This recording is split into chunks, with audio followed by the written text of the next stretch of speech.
je présente mes excuses parce que je viens de Ziguinchor pour assister à cette conférence.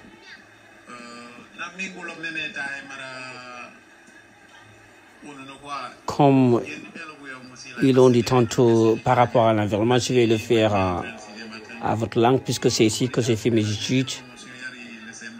Et je fais partie de la première promotion du collège de Thionck-Essyl.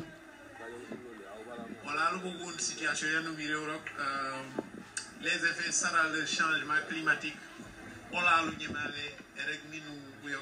Nous sommes face aux effets du changement climatique et nous serons très très fatigués parce qu'ils n'ont pas les mêmes moyens que l'Occident.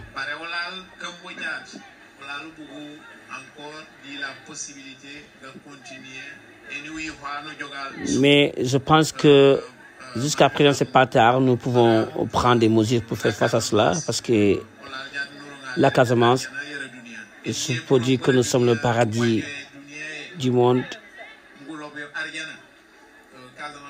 Si on essaie de repousser certaines zones paradisiaques, peut-être la Casamance en fait partie.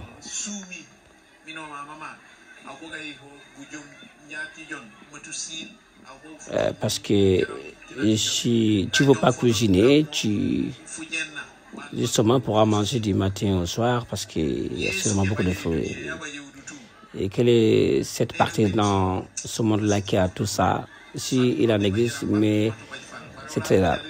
Mais nous avons tout. Nous avons tout.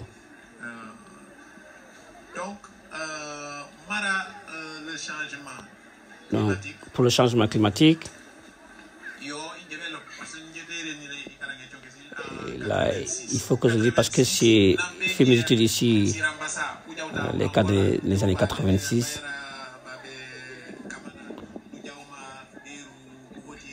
Donc, si vous prenez les forêts, en passant par Kamana, Daga et Nyaganan, pratiquement tous les grands arbres ont disparu. Et si effectivement nous avons ce cas, bien entendu, la fréquence pluviométrique va baisser.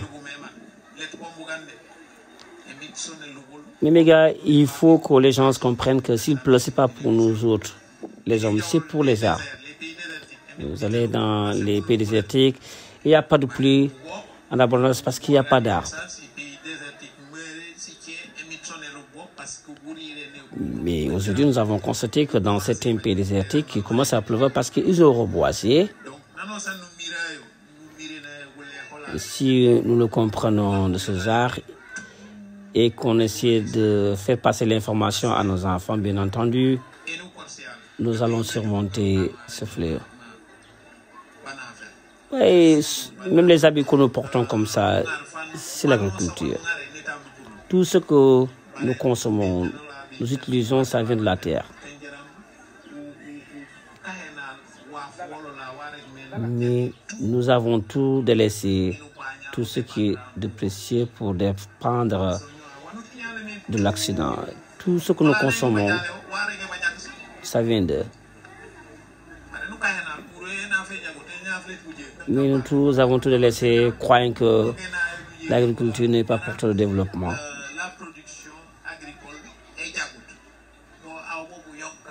Nous croyons que la production agricole ne sert à rien, parce que c'est la fatigue.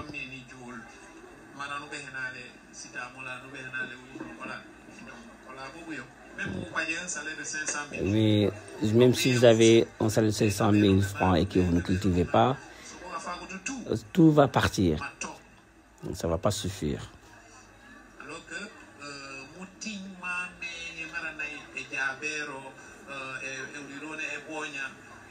Et tous nos produits locaux comme bananes, huile, que nous cherchons en Ukraine, si vraiment nous sommes intéressés à cela, nous pouvons en cultiver et récolter ici. Je ne vais pas être trop long, comme c'est un débat que nous allons ouvrir.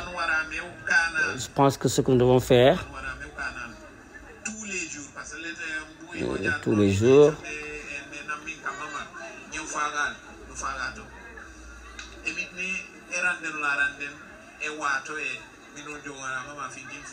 C'est que nous sommes actuellement en période, en début de période hivernale.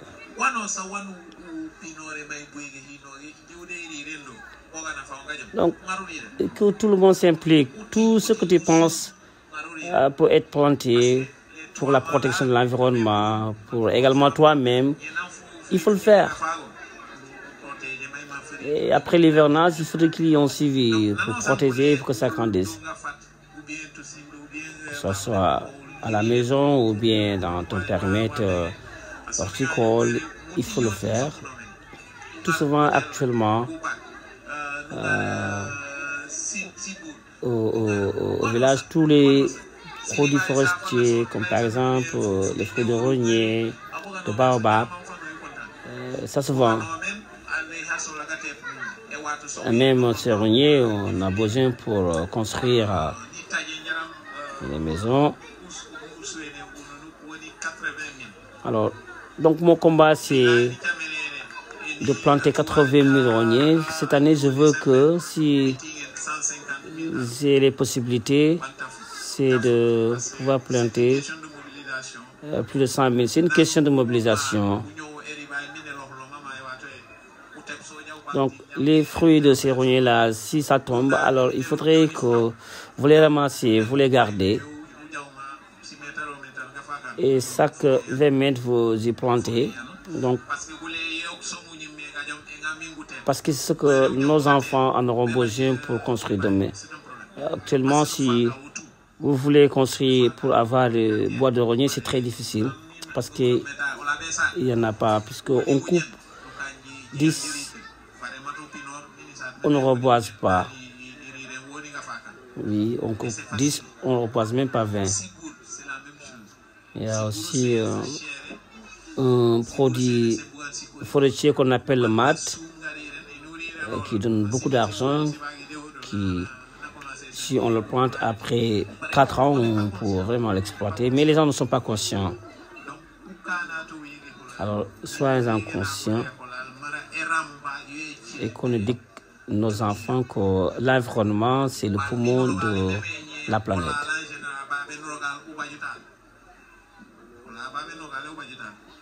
Beaucoup de Casamancés croient que nous sommes pauvres, mais tel n'est pas le cas.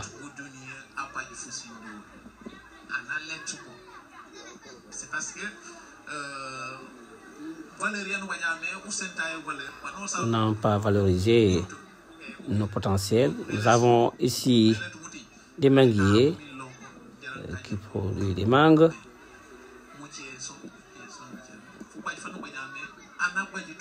La richesse que nous avons ici n'est pas une richesse que nous avons partout, mais c'est une richesse rare pour le pays.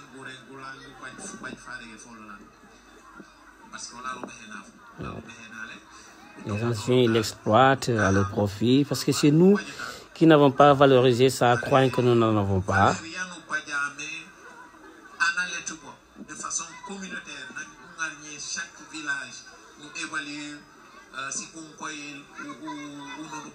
Donc, si nous évaluons de manière communautaire toute la valeur que nous avons ici à partir des biens que nous avons dans la forêt, la terre, etc., c'est une valeur énorme à exploiter.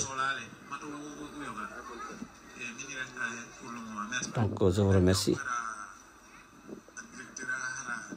Alors, moi, je vais prendre la parole au nom du directeur de cette école. Et il est souffrant. Il n'est pas là, mais il est bien représenté. Au nom de l'équipe pédagogique de l'école élémentaire de Kamenar, tout le monde est là. S'il y a un absent, peut-être il n'est pas disponible, mais sachez qu'il est parmi nous. Je vous remercie. Le thème qui est développé aujourd'hui, ici à l'école élémentaire de Kamna. Si on l'avait organisé au profit de toute la commune de Thiongossi, il y aurait beaucoup plus d'effets pour la commune. Mais peut-être ce sera limité uniquement dans le quartier de Kamna. Mais mon souhait, c'est de l'organiser pour toute la commune de Thiongossi et non le quartier de Kamna. Et même pour la Casamance, et même pour tout le Sénégal, et même pourquoi pas le monde.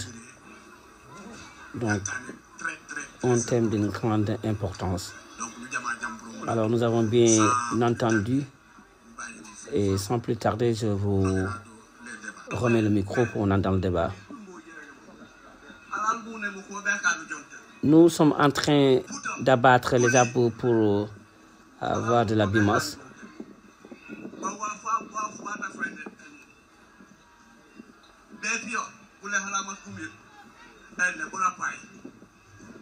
À la longue, nos enfants ne vont pas connaître certains arbres. Prenons par exemple l'exemple des palmiers. Nous les abattons pour la construction de nos maisons. Pourquoi ça? À notre temps, ils avaient l'habitude de réaliser des digues anti-sel pour protéger nos rizières.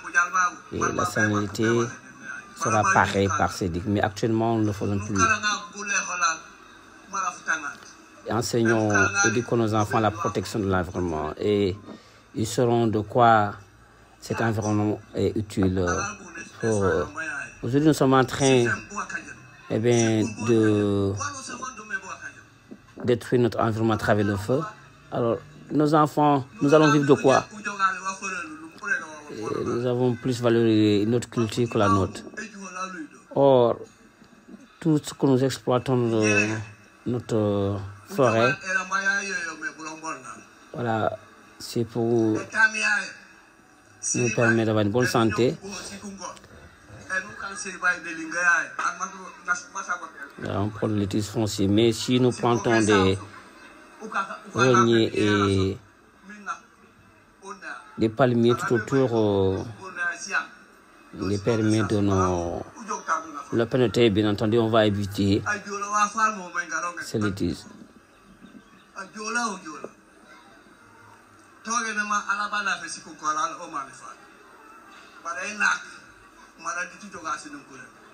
Alors, le Diola, il semble ne pas connaître l'importance de la terre.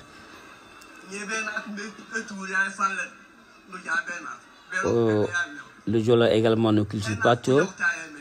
Et il ne se soucie pas de la divagation des animaux. Ce qui fait très souvent, tu cultives les animaux qui viennent, ils broutent tout. Il faut beaucoup faire attention. Parfois, on dit qu'il ne va pas pleuvoir. Donc, toi, tu dis que je ne vais pas cultiver parce que cette année, il n'y aura pas de pluie. Après quelques mois, ça commence à pleuvoir. Donc, tu perds. Donc, nous, on ne fait rien. On passe tout notre temps à faire autre chose que cultiver. Là, c'est pas bon. Donc, je vais passer la parole à une autre. Bonjour à tout le monde. Je ne vais pas parler au nom du délégué de quartier, mais je vais parler en tant que membre du quartier.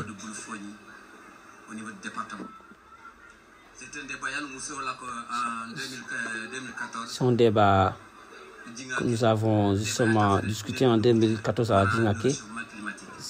Ça concerne le réchauffement climatique.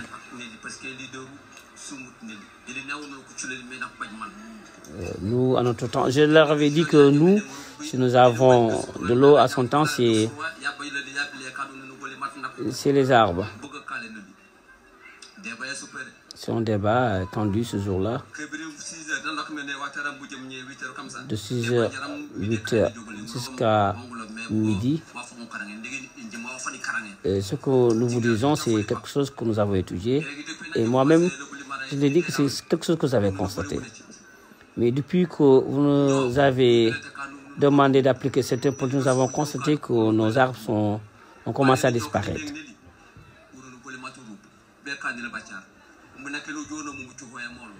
Donc, c'est une politique pour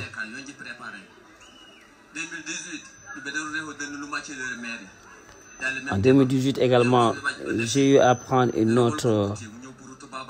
part à une autre conférence ici à la mairie de Tchonkessin. Je dis que l'effet des changements climatiques également a raison sur nous, parce que si vous prenez les fleurs de nos manguiers et les feuilles la même, on constate que c'est justement l'effet de ces changements climatiques. Et nous avons vu que c'est justement ce que nous avons ici.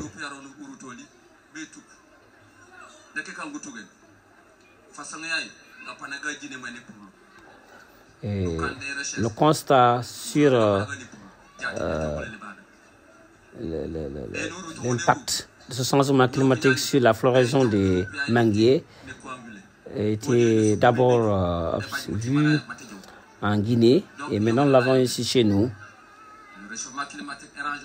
Le réchauffement climatique est un danger pour le Sénégal. Mais nous aussi, on est inactifs. On voit, au lieu de prendre des mesures, on ne le fait pas.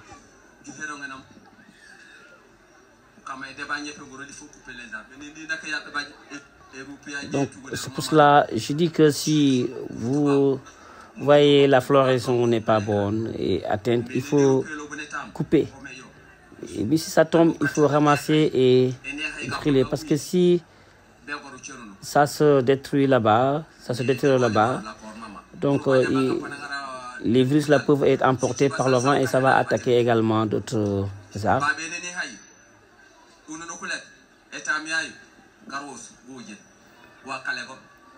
Alors, donc il y a un autre problème. On coupe les arbres là, si le vent souffle, le sable là va être emporté et nous allons avoir ce qu'on appelle l'érosion. Nous n'avons également pas élevé le niveau le bord des routes. C'est pour cela, quand il pleut, l'eau emporte le sable là, ça va au niveau des fleuves. Ça ne nous arrange pas. On n'élève plus également des digues anti-sel. Et sur ce, vous avez constaté que le sel avance et attaque nos rizières.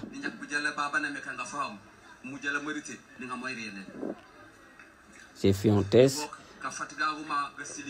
une espèce végétale que justement j'ai planté. Alors, dans ma plantation, j'ai constaté que justement quelques jours après, l'arbre là est décédé. Alors j'ai conclu que le sel là est actuellement dans ma plantation. Donc c'est pour cela que j'ai dit à mes camarades dans mon quartier que la digue anti-sel qui est érigée le long de la ceinture de notre réseau doit de temps en temps être ouverte pour que le sel là soit lavé après la pluie. Je vous remercie. Bonjour monsieur, tout le monde. Je vous remercie de cette initiative. Mon grand frère qui est derrière moi, je lui dis remercie.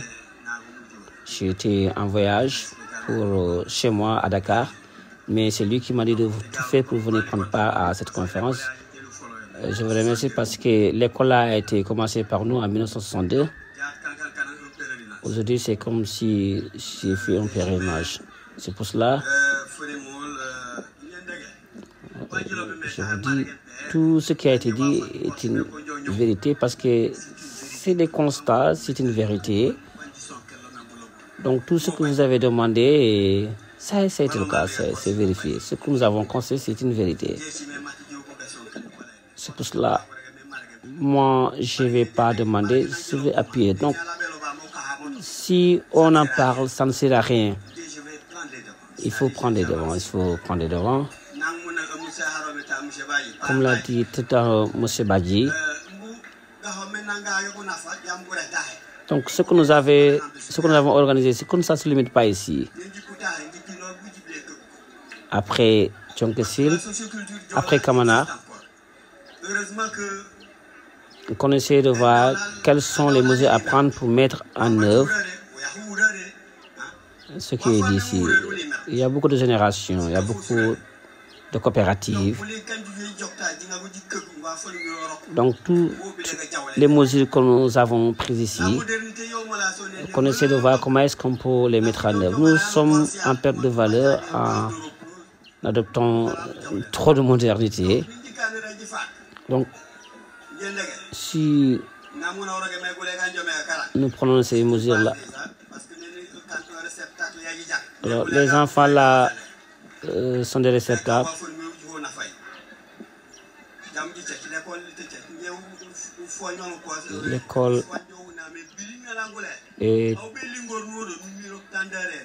L'école est porteur de messages, porteuse de messages, excusez-moi.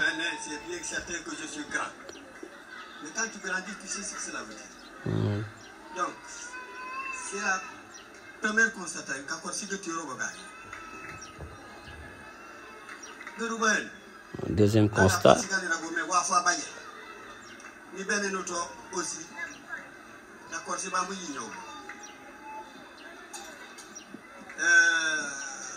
L'augmentation des eaux de mer. L'élévation du niveau de la mer. Vous avez beau parler de digues, c'est vrai, c'est une solution. Nous avons beau parler de digues, c'est une solution, mais une solution éphémère parce que nous avons constaté que l'étendue de nos rizières est en train de disparaître. Est-ce que l'érection des digues n'est pas une solution éphémère?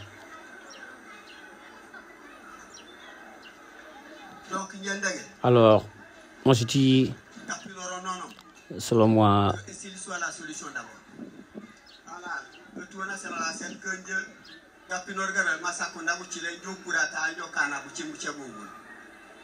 que nous avons accepté à quitter nos anciennes habitations pour venir à la commune où nous avons l'outil.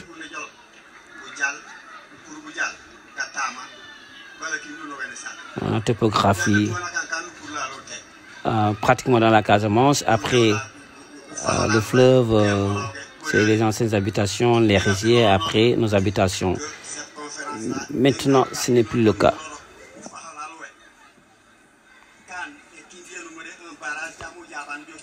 Alors, maintenant, moi, ce que j'ai dit, puisque nous avons laissé nos anciennes habitations pour revenir à cette partie qui est l'outil, et qu'on considère nos anciennes habitations comme une richesse en les protégeant, ne plus habiter ça, et que cette ancienne habitation nous serve de barrière.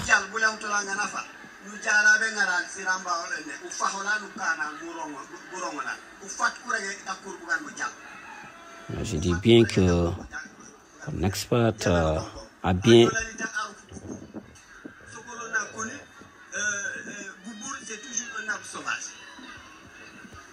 nos plantations.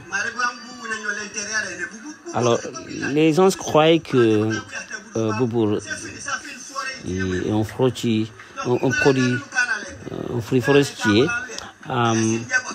est un fruit sauvage, mais attention, les gens en aiment tellement, et donc on peut l'exploiter en faisant ce reboisement. Donc, s'il ne pleut pas, on peut justement se baser de ces fruits forestiers pour vivre. Le troisième constat, nous construisons, nous coupons les rogniers, nous coupons les palmiers pour construire et on ne reboise pas. On ne reboise pas. C'est une faute à nous. C'est nous qui sommes responsables. Alors que nos parents avaient l'habitude de reboiser, que ce soit des palmiers, des rogniers, aussi bien que des fromagers. Mon père, il faisait souvent cela et nous, en ce temps, on n'avait rien compris. Il faut même l'habitat, il faut qu'on l'adapte. Je pense que maintenant, il faudrait également qu'on essaie d'adapter les plans de nos habitats à ce changement climatique. Construire une grande maison pour utiliser 10 rogniers, c'est trop.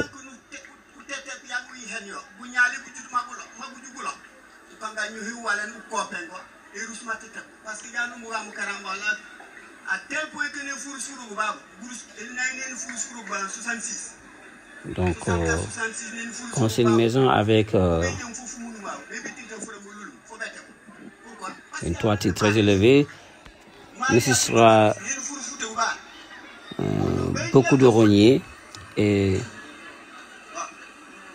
ça, il faut revoir ça. Donc, ce sont ces constats-là que j'ai fait. Moi, je m'appelle Siré.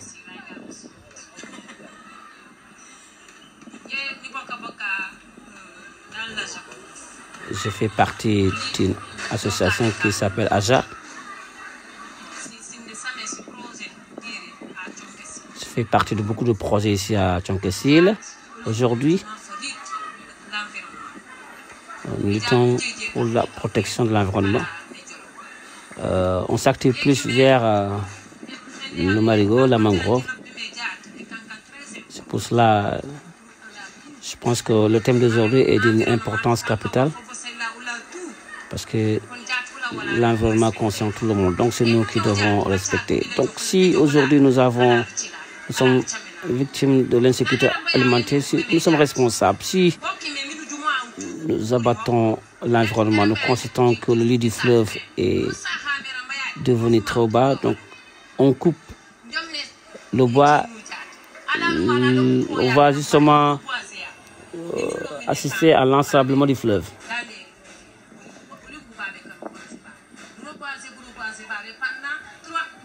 Nous avons reboisé pendant 2 ans la mangrove à Nyagana, à Kamana, à Bachine.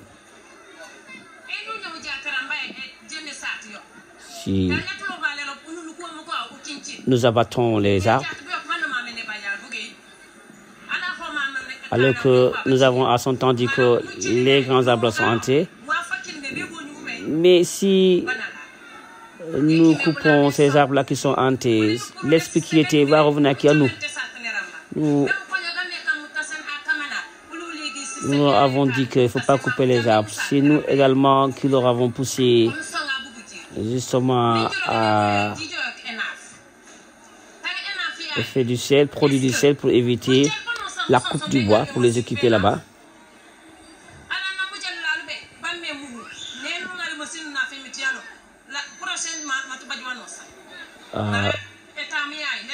Notre rizière, si nous cultivons ça avec un tracteur, vous exploitez cette année, vous récoltez l'année prochaine, vous risquez de ne rien exploiter. Aujourd'hui, nous avons constaté que nos parents faisaient ériger des digues, des serres pour protéger la serre. Et il faisait un reboisement, la mangrove, qui sert de barrière à l'avancée du sel. Donc, il faudrait qu'on respecte ce que les parents avaient l'habitude de faire, sinon on risque de souffrir. Je vous remercie. Je vous remercie. Et salut l'initiative de cette journée, une journée très importante. Quand vous nous avez parlé d'une conférence dans l'environnement du changement climatique, et donc ça a été une chose extraordinaire. Écoutez, je salue les partenaires qui nous ont validé cette conférence. Je salue les charges, mes parents, mes mamans. Je me félicite parce que je suis contente, parce que toute ma connaissance, je l'ai eu grâce à cette école, comme l'a dit tantôt un intervenant. C'est ici que je suis né, que j'ai connu ma connaissance avec Daniel Colli comme enseignant. C'est pour cela également, je suis ravi d'être ici dans cette école. Et vous avez également soulevé un thème très sensible concernant le changement climatique. Je salue Monsieur le directeur. Donc, si nous sommes aujourd'hui confrontés au changement climatique, c'est dû à nous. Alors, nous avons tellement imité au point que nous avons oublié nos pratiques. Moi, en question, eh bien, les générations initiées ne nous épargnaient pas. Donc, il y avait un canal pour protéger l'ensablement. Depuis que, voilà, la principale route de la commune a été érigée par le gouvernement, nous avons négligé l'ancienne route. Si tu n'allais pas pour l'érection de cette route-là, vous étiez corrigé par les générations. Si nous avons constaté l'avancée de ceci, c'est parce que nous n'avons pas érigé les dégâts antisel. Si nous avons constaté également la souffrance de certains animaux, c'est parce que certains étangs sont tarés. Actuellement, on considère plus les animaux que les personnes. Nous sommes en train d'abattre la forêt sans reboisement.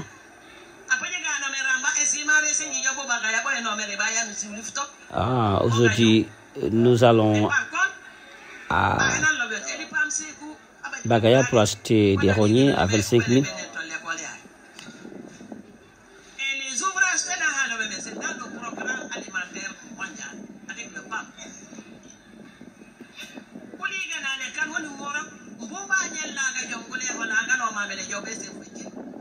Donc, apprenons à nos enfants ce qui doit être utile pour eux, et sans pour autant oublier les pratiques ancestrales.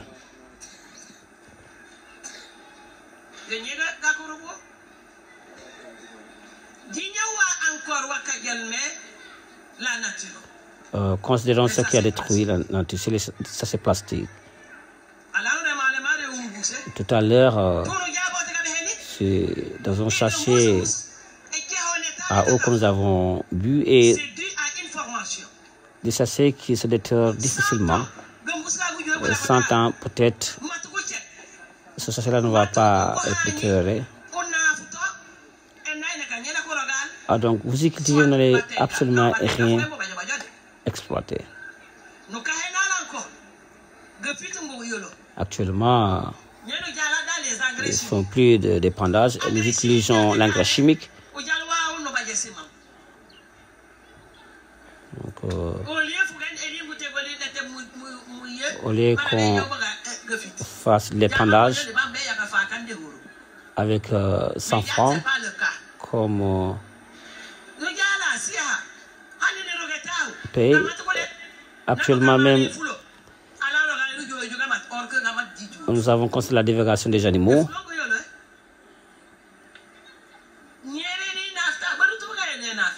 C'est pour cela que les gens ne cultivent plus du sorgho, du maïs et du mil, parce que tu cultives les animaux,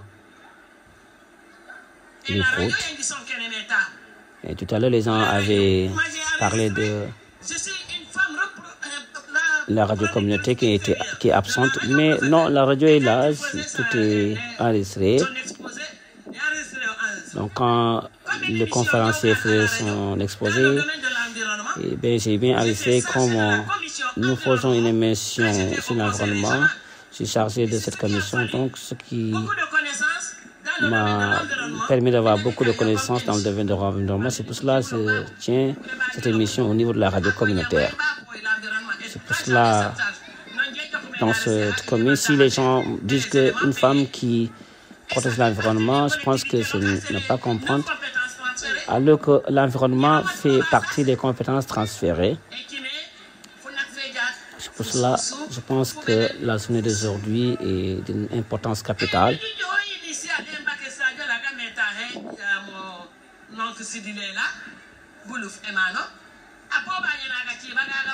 Si nous pouvons élever encore le niveau de l'ancienne piste et la digue anti-C, ce serait super de Kamanar à Nyaganan. Et on ne le fait actuellement plus, ce qui n'est pas d'autre chose. Avec le feu Malik Djiba, paix à son âme. Avec le feu Malik Djiba, paix à son âme. Avec le MAD, un fruit forestier. Nous avons un jardin de ce fruit à Niagana, mais ce n'est pas valorisé malheureusement. Mais aujourd'hui, nous avons des produits forestiers ici. Les gens qui commencent à transformer ces fruits. Et le mat qui est là, qui est transformé, peut être conservé pendant 1 an sans se détériorer. Tout ça, c'est des fruits forestiers. Nous avons donc des potentiels au niveau de la forêt qu'on n'arrive pas à valoriser. Donc, on se dit la vérité, les sachets plastiques, insistons-en. Donc, nous, les hommes, les femmes, nous avons créé une chanson dans le cadre d'intimer les hommes à bien protéger l'environnement à travers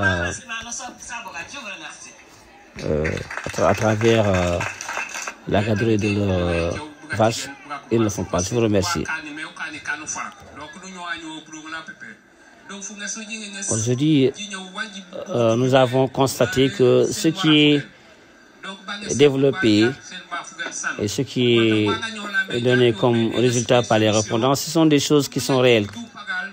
Maintenant, il reste à nous de dégager des pistes de résolution pour faire face à ce fléau. Je pense qu'il y a lieu de sensibiliser les gens pour qu'ils sachent que les musiques que vous avez ou bien les positions que vous avez été en coupant des arbres pour subvenir à ces besoins, il faut que vous y arrêtez. Nos ancêtres avaient des mesures pour protéger l'environnement. Si une place est considérée comme institut ou bien un bois sacré, il faut qu'on choisisse une famille pour protéger ce bois. Donc, je pense que cette politique-là doit être revalorisée pour protéger notre environnement. Ce que j'ai constaté aujourd'hui, c'est la force. Si je le fais, personne ne pourra rien contre moi.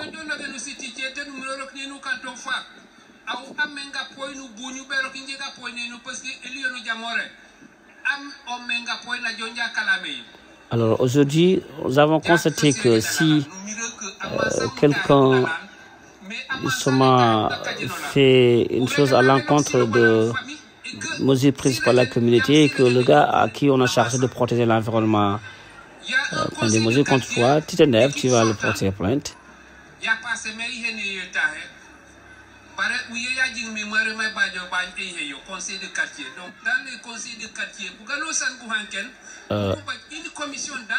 Je pense que dans tous les quartiers, il faudrait qu'il y ait des conseils de quartier et que dans chaque conseil de quartier, il faudrait qu'il y ait quelqu'un, un conseil qui va se charger de la protection de l'environnement.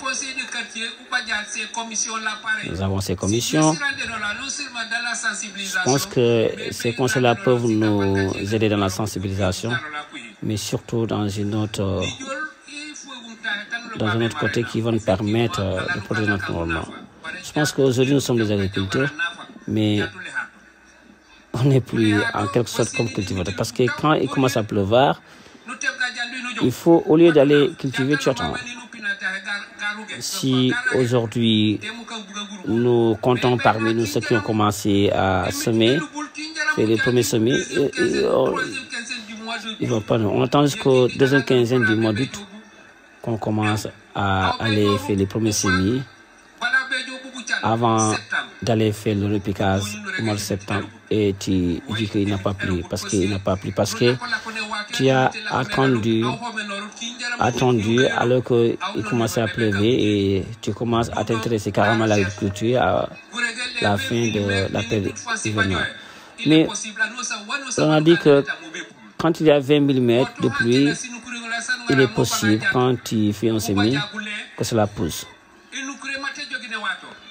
Mais il faut également qu'on évite la dévégation des animaux. Ces animaux-là qui nous empêche de cultiver beaucoup de produits comme la patate, le sorgho, le mil. Mais aujourd'hui, on ne le fait pas, même les haricots, on ne le fait pas à cause de la dégradation des animaux. Aujourd'hui, on ne le fait pas parce que on cultive que du riz. C'est pour cela ce riz-là n'arrive pas à nous prendre en charge pendant les 12 mois. Donc, soyez imprudents. Aujourd'hui,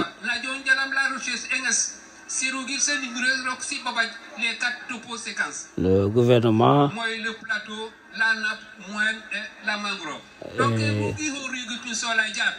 en train de nous aider pour faire face au réchauffement climatique. Donc, n'importe quel type de rizière, une semence peut vous être donnée et va vous permettre après culture de pouvoir récolter.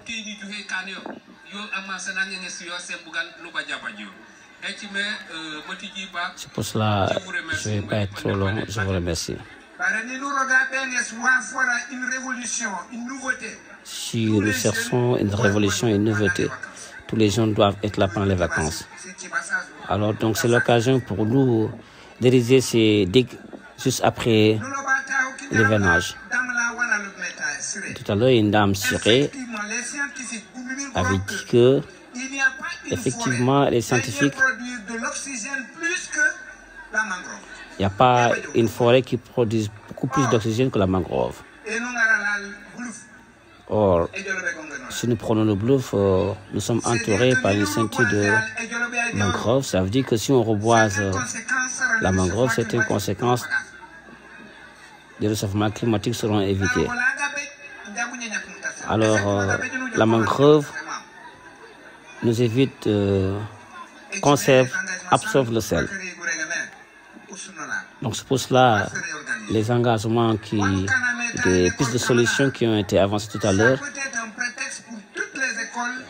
sont bien notés. Donc ce qui est organisé ici, ça peut être un prétexte pour tous les quartiers de Djangé Sud. Je pense que dans chaque école élémentaire de la commune, je pense qu'ils peuvent avoir une commission de l'environnement.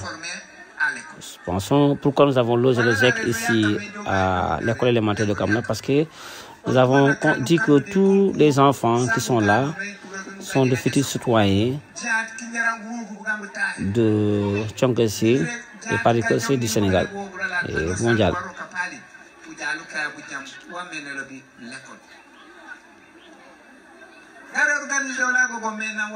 Donc il faut qu'on se réorganise.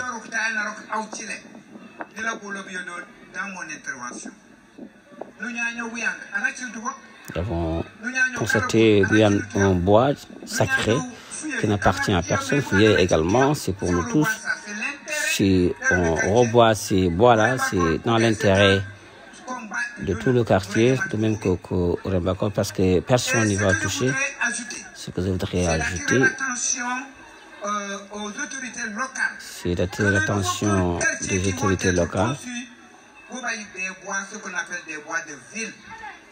Donc je pense qu'à l'intérieur de la commune, il faudrait que les gens pensent que les autorités doivent se préparer à bois de ville, ce qui nous permettra d'avoir de l'oxygène à l'intérieur des communes. Alors, ce que j'ai dit comme ça, si nous on est organisé, si on érige cette terre-là jusqu'à un certain niveau, les autres également vont continuer.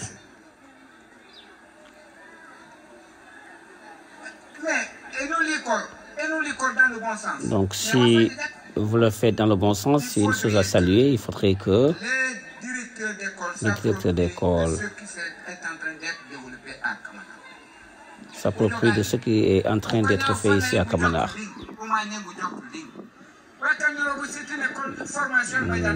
Et cela va impliquer tout le monde, les hommes, les femmes, les enfants, cultivons à temps. Il y a la semence qui peut être exploité dans une zone attaquée par le sol aussi bien pour d'autres.